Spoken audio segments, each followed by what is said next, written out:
All right, wait a minute now.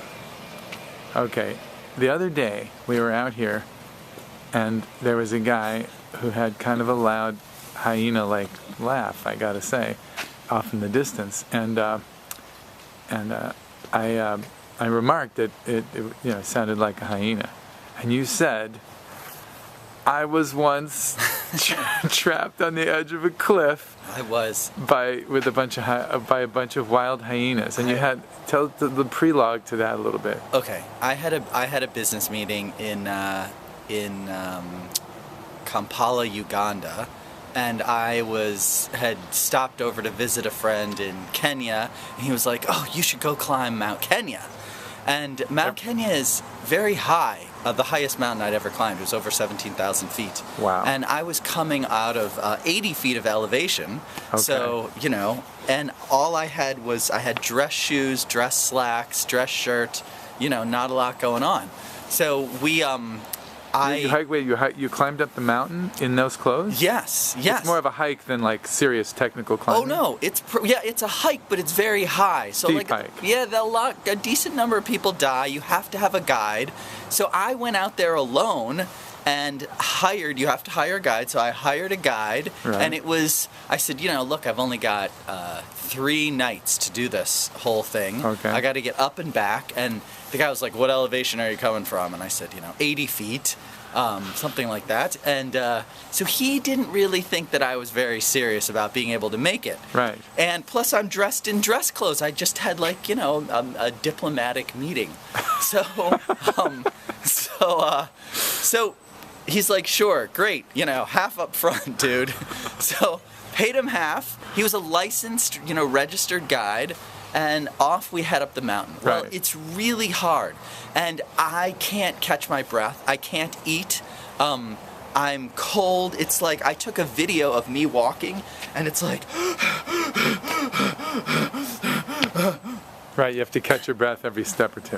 What I did not know is this guy was so sure that I was going to maybe go up the first day a little bit, then turn around that night and come back. He had a small sleeping bag. He didn't bring much food. He didn't bring a tent at all. He just assumed you were going to wuss out. Yeah, of course. And then he saw me and he was probably even more sure that I was definitely more popular. But I just kept going, 1 foot in front of the other, 1 foot. So on about the second day, I make it to the top. And it's crazy. I mean, the wind is blowing. The icicles are they're sideways. There's so much wind. It looks like... It's like an alien landscape. It's so cool up there.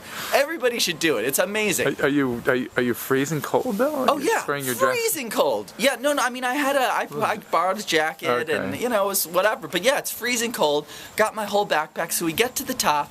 I'm like, this is amazing. But your mind isn't working. I'm definitely hypoxic. Yes, right. You're not getting enough oxygen, but you don't realize it at the time. You're just not thinking clearly. I knew that I couldn't walk well. I couldn't eat. I hadn't been able to eat even the night before. I didn't feel good. I couldn't sleep.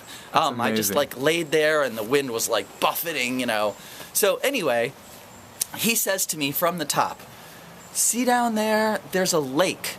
There's no trail to that lake. But I have to admit, I don't have a sleeping bag. You're very slow. I'm going to take your stuff to lighten you up. I'll take your sleeping bag. I'll take your tent. I'll take, some of your food. And I'm going to go down. I'm going to leave them at that lake down there. You can see it. It's not, it's maybe 10, Wait, 12 he says, I'm going to go down ahead of you. Yes. Faster. Yes. And then you'll be lighter and you'll be fine. Now, there's no trail to that place. But it's the shorter way, and it's getting late. But why didn't you go together? Why did he leave you? Because I was too slow. And he said, I can't stay up here. You're too slow. I'm hypoxic. I'm just like, yeah, okay, that makes sense. Maybe he's hypoxic. I have no idea. How do you get to be a guide in Kenya? Yeah, you have to go through a program. You actually have to. Did he go through this program? I don't know. So all right, so you're on your own. I'm now with very on little my own. gear. Yes, very little gear. Going down a hill with no trail to find a lake. No trail to find a lake that you can see from the top of the mountain, but not once you get off the top. So I'm just like, where's the lake? Where the hell's the lake? And no, I have no map. So I have no idea where I'm going exactly. Wow. So, but I know the general, Yes. the general direction. It wasn't even a very big lake. It's called Rainbow Lake. So down I go, up, down. Breathing up, getting down. a little easier as you go, I take it. It is, and also as it gets dark, I'm like, holy shit. We were hearing animals, hyenas. There was a rogue elephant. There's the most dangerous are these like big water buffalo things. I'm not sure what they call them water here. buffaloes. Those guys are crazy. So, there's all sorts of creatures out there. Oh, and not to mention spiders and snakes and just bugs. Snakes, that's probably true too. I don't know.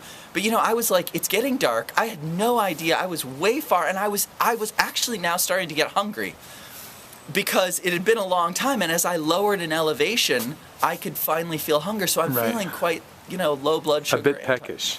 I'm feeling a bit peckish. Yes.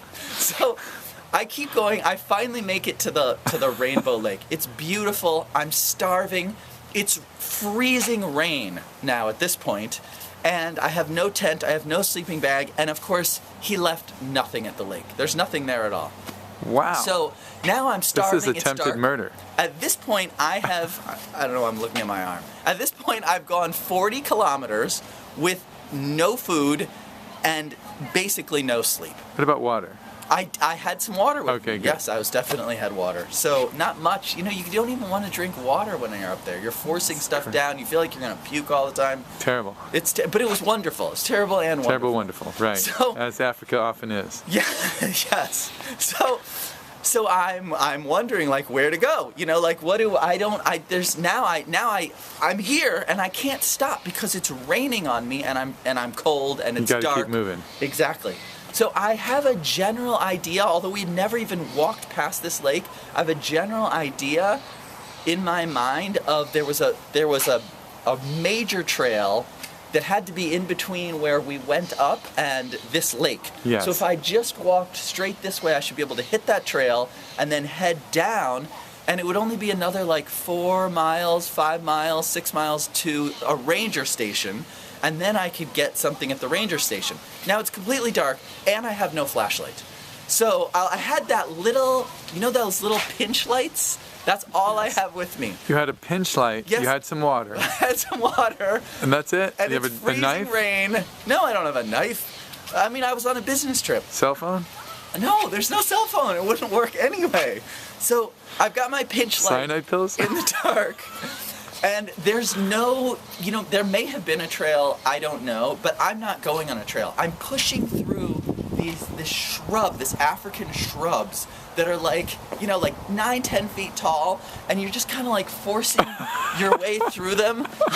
and it's hard. It's like slow going. And I didn't know, but the next morning I did see the contour maps. I'm perched on the edge. Anybody that's been to Mount Kenya will know Rainbow Lake. Then on the way to the trail, there's a sheer cliff, huge cliff. I'm in the dark with my pinch light, forcing in the rain with no food. 40 kilometers later, I'm stumbling. You're on the edge of a cliff. On the edge of a cliff. You're walking parallel to the edge? Yes. And you had no idea that it was there? I had no idea it was there. I'm just pushing through. I mean, it's raining on me. I'm freezing cold. I can't stop or I'm definitely going to freeze. Right. And I knew I was going to hit Were that you worried at all that you might die up there? Not really. You just kind of figured you'd get out of this. No, you don't think about that. You just do what you gotta. You just keep going. You just keep going. You just keep going. And that's when the hyenas come.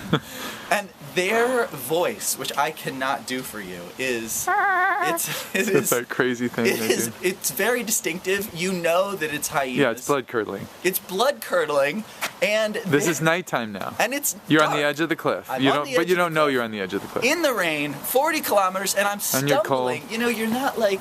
You know how you get low blood sugar and you're tired? Yeah. I'm the perfect prey for anything. Yeah. So you probably smell like the perfect prey. You're secreting a low blood sugar smell. That's probably true. That the hyenas are talking to each other saying. Yeah, they yip and yap. I mean, they don't sound unhappy. How far away were they?